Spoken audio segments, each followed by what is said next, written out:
So today we're going to be focusing on how we move our horse's hind end. And I think it's so important for people to understand how the hind end works to engage our horse and to get them soft. You know, naturally our horses tend to carry the majority, up to 70% of their weight on the front end. And so they tend to kind of lean on that front end and put most of their weight on their front end. And when we engage that hind end, even though we call these types of exercises and the things we do, we call it natural horsemanship, it's really not a natural thing for a horse to do. Horses generally are going to be more front end inclined. They're going to have most of their end placed on that hind end, where what we're teaching them to do is we want them to put most of their weight on their hind end. And if you just look at your horse and you look at the hind end there, you can see that hind end is a much bigger muscle group right here, and those hind legs are going to be much stronger for our horse to be able to use. And so if we can teach our horse how to transfer weight to the hind end, we're going to do a couple of things. One, we're going to take away a lot of problems that tend to arise when a horse carries himself on their front end. And some of those problems might be roughness and gait. Bucking is one. There's a lot of problems that stem from the horse carrying themselves on their front end. The other thing that we're going to do is we're going to increase the longevity of our horse. We're going to help our horse to have a more productive, more sound life, or sound working life, as we teach them how to transfer weight from the front end to that hind end, because again, those muscles are much more stronger and they're going to be able to sustain a little bit more concussion, a little bit more use throughout time. Okay, so first off, I'm going to talk about one of my biggest pet peeves with a lot of moving the hind end on the ground exercises that you'll see out there. And that's with, again, you know, my main thing is how does groundwork directly translate into riding? And if it's not going to directly translate into riding, we don't want to be wasting our time doing useless exercises or doing things that maybe even take us in the wrong direction.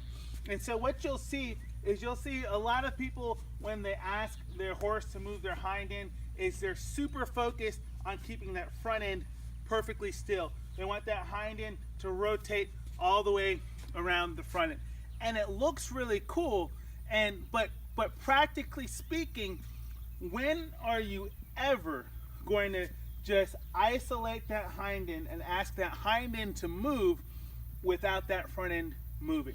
Now, the only exception would be, for example, if you do like obstacle challenges and obstacle clinics and stuff like that. You might have an obstacle where you plant the front end maybe in a ring or a circle and you negotiate that pony's hind end around that. Or maybe you're side passing an L, okay? And so you might want to move that hind end around, or opening a gate or something like that, you know, very acute motions. But generally speaking, for the average rider who's just riding around, going down the trail or doing arena work, typically you're never going to ask your horse to just plant that front end and move that hind end around. And so a lot of problems arise from that, because if we very mechanically tell our horse, okay, I want you to plant those feet and now move that hind end around, and then I expect to get in my saddle and I'm walking with my horse and my horse is moving their front end, and now I ask them to move that hind end and engage that hind end. Well, I've never taught them on the ground how to move that hind end while they're moving the front end. And so it's important, so that we don't confuse our horse, that we teach them how to do both. We want them to know how to move, yes, their hind end, but to do it concurrently while they're moving their front end. So a lot of the exercises you'll see, they look like this, where you kind of hold your pony still and hold that head up high, and you might put a little bit of pressure on there and get that pony to move while that front end is standing still. And that's all and well, and that, you know, there's nothing particularly bad with that. But what we also want to do is we want to encourage and teach our horse how to do that while their front end is moving. So what I like to do is I like to actually start with moving my horse's front end over. Now I add a little bit of pressure there until my pony kind of moves that front end over and away from me. I'm going to go ahead here. I'm going to add a little bit of pressure towards that shoulder. Get her to move that front end over and away from me. And again, back to the shoulder. I'm going to ask her to move that front end. I'm going to tap here, over, good. and away from me. So that's the first thing.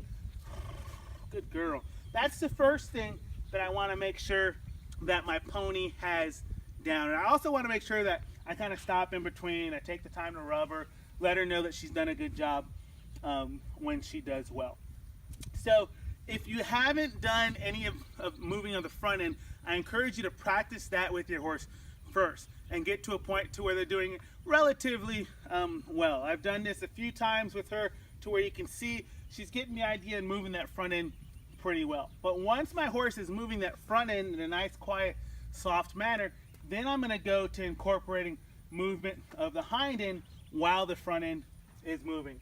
So I'm going to go ahead and start with asking her to move her front end here, out away from me. There, she's moving it away. Now I'm going to go to this hind end. I'm going to keep that front end moving, so I'll go back to getting it moving. Back to this hind end. Again, front end moving. Back to this hind end. Front end moving. Back to this hind end. Good girl. Very good. I like what I'm seeing there. Good. Very good. Where she's moving both ends at the same time. Now, I'm not letting her just walk out with that front end. She's still keeping it relatively in a little circle here. You know, I want to have some control of the placement of the front feet, but I'm also making sure that those hind end are really walking around a big circle around that front end. So the key here is to stick with it. One, make sure that we start with getting her to move that front end nice and light. There. Once that front end's moving, then I'll go to that hind end. But I want to keep that front end moving. And I'll shift my stick as necessary.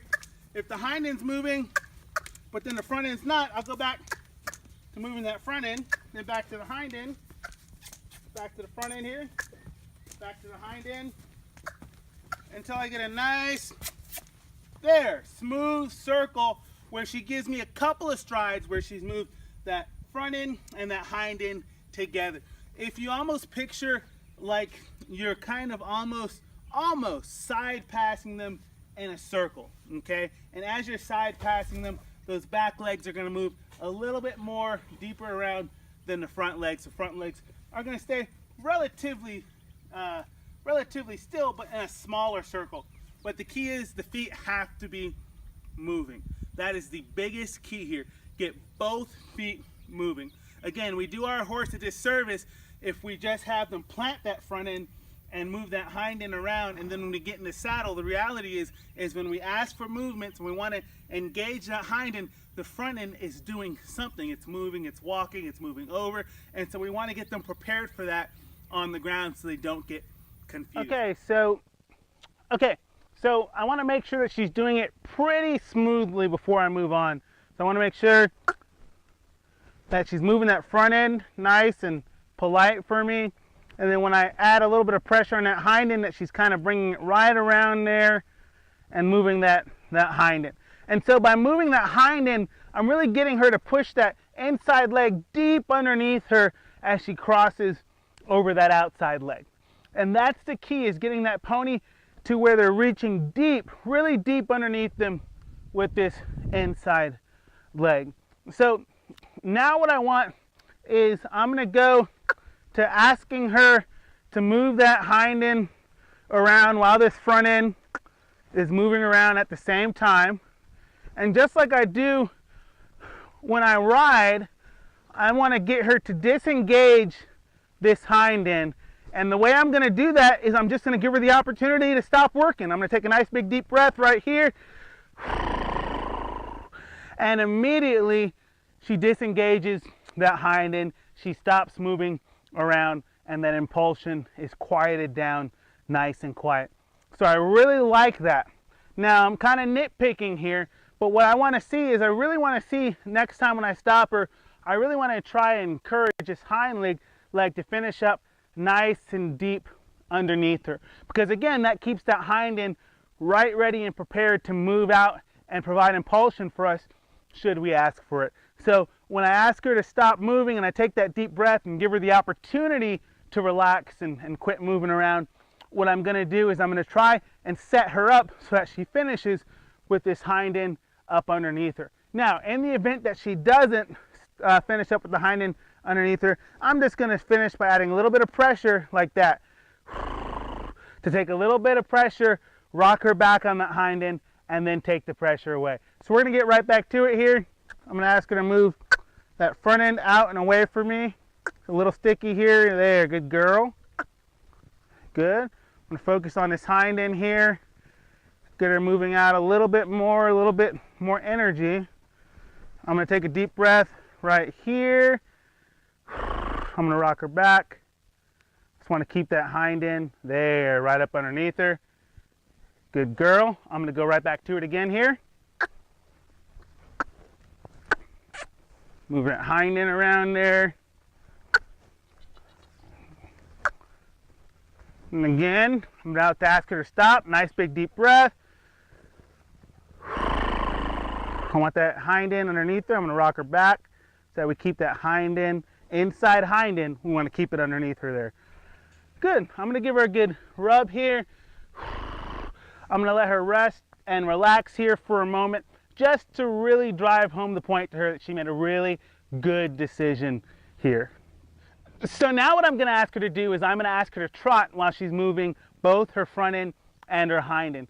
Again, we want to make sure that the work we're doing on the ground is very practical in the way that it applies to the riding that we do in the saddle. You know, a lot of times when I'm riding, I might be trotting my horse and look to engage my horse's hind end deep underneath them. And if I've just had this horse standing still, pivoting around at a slow walk, well, I haven't really done the work to prepare them, to set them up to be successful for what I'm actually going to ask them for under saddle. So we're going to go ahead and do some trotting with her. And the way we're going to do this is that we're going to start at a walk here. I'm going to get that front end to kind of move out for me here. Good girl. Now I'm going to add the pressure by adding a little bit more pressure at this front end here and a little bit of pressure at the hind end here. See, she doesn't like that. She's swishing her tail. It's important that you keep this lead rope there. She's trotting. I took a nice big deep breath, let her know, hey, when you do what I ask you to do, you're not going to have to work a whole lot. So I really wanted to encourage her by taking the pressure away as soon as she gave me a really good definitive trot.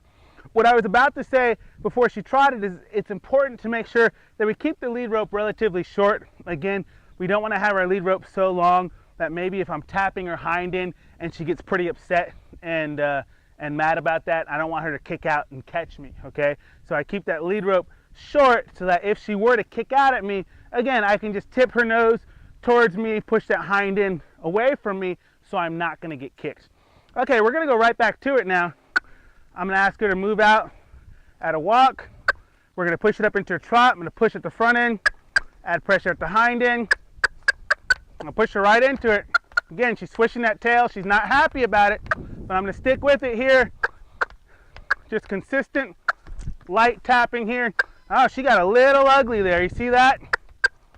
Keep that nose in. I'm going to stick with it here.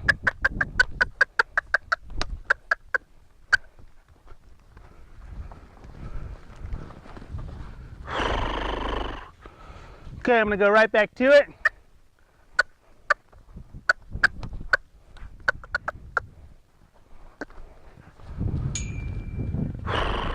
Right back to it. Good. She's really trotting well for me here. Moving around in a circle. Moving that hind end around that front end. Big deep breath. Oh, and she stopped really nicely with that inside leg up underneath her. I'm going to give her a big rub for that. Very pleased with how she did right there. You know, we could tell she wasn't very happy about me making her trot while she was doing this. She got a little bit attitudinal there and acted like she wanted to kick out, but we worked her through it. We made sure that we stayed in a safe position so that we weren't going to get injured either. So I'm very pleased with that. And you see how quickly she took that opportunity. Because I was working her, she really took that opportunity to get disengaged the hind quarter.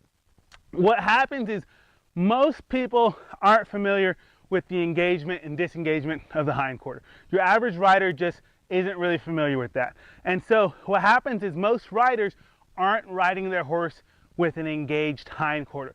And when your horse's hindquarter isn't truly engaged, then if something happens and your horse spooks or your horse bucks or your horse takes off, well, then your horse takes over the engagement process of the hindquarter, and your pony begins, step back, and your pony then begins to control the impulsion and where you're going.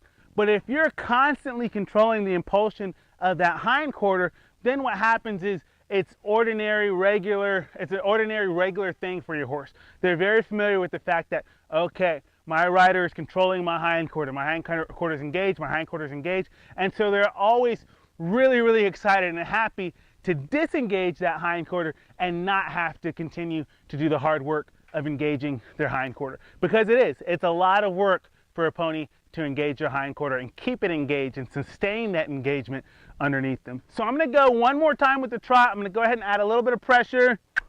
Move that front end around. Good girl. Hind end. I'm going to push it right into the trot. A little bit of pressure in the front to the back here. Keep that pressure going. Good. I'm going to break it down a little bit here so she's trotting around herself. Good. There we go. Keep her moving there.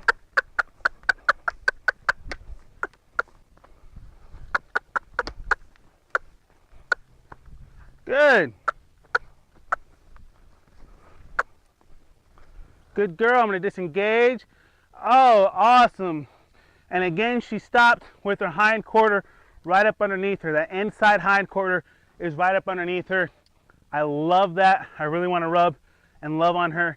Let her know she made some really good choices right there.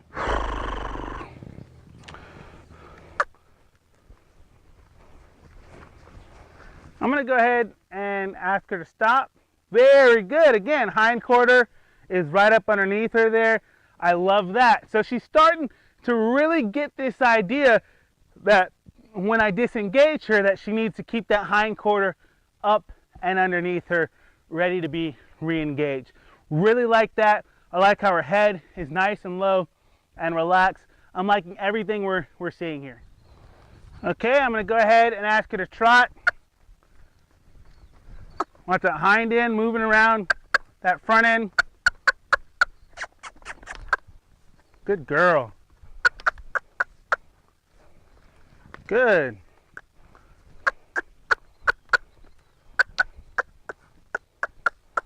Really want her working. This is a lot of work for her here. Hind end is moving right along that front end, but that front end is still moving in a small little circle. Keep her moving here. And I'm going to take a nice big deep breath. Put her back into a trot here. Right here, I'm going to take a nice big deep breath. I'm going to rock her back on that hind end so she keeps that hind end engaged up underneath her. Good pony. You know, I can't stress enough the importance of keeping that hind end engaged. And another lesson, what we're going to do is we're going to go into the saddle and show us how we make that transition from in the ground to engaging that hind end in the saddle. But like everything else, it starts on the ground.